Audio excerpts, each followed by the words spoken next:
ગોરદો રોડની વિસ્તારમાં આવેલા નીરજ એપાર્ટમેન્ટમાં શનિવારે એક ભયાનક લિફ્ટ અકસ્માત થયો હતો। આ દુર્ઘટનામાં 49 વર્ષીય એક મહિલા અંદાજે અડધા કલાક સુધી લિફ્ટમાં ફસાઈ હતી, જોકે ફાયરે રેસ્ક્યુ કરી તેને બહાર કાઢી છે। લિંબાયત વિસ્તારની રહેવાસી આ મહિલા રોજની જેમ એપાર્ટમેન્ટમાં ઘરેલું કામ કરવા માટે આવી હતી। શનિવારે પણ જ્યારે તે ઉપરના માળેથી નીચે આવવા માટે લિફ્ટનો ઉપયોગ કરી રહી હતી ત્યારે અચાનક લિફ્ટનો મુખ્ય વાયર તૂટી ગયો હતો।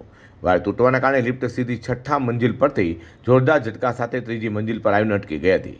અચાનક બનેલા ગમખ્વાર અકસ્માતથી મહિલા ખૂબ જ ગભરાઈ ગઈ હતી અને મદદ માટે બૂમો પાડવા લાગી હતી। અપાર્ટમેન્ટના રહેવાસીઓએ મહિલાની બૂમો સાંભળીને તાત્કાલિક ફાયર બ્રિગેડને આ અંગેની જાણ કરી હતી। મજૂરા ફાયર સ્ટેશનની ટીમ ઘટના સ્થળે તુરંત પહોંચી હતી અને પરિસ્થિતિનો તાગ મેળવ્યો છે। લિફ્ટનો દરવાજો અંદરથી જામ થઈ ગયો હોવાથી રેસ્ક્યુ ટીમે સુરક્ષાના તમામ માપદંડોને ધ્યાનમાં રાખીને પહેલા લિફ્ટને સ્થિર કરી હતી, ત્યારબાદ લોખંડના સાધનોની મદદથી દરવાજો ખોલવાની કામગીરી શરૂ કરી હતી।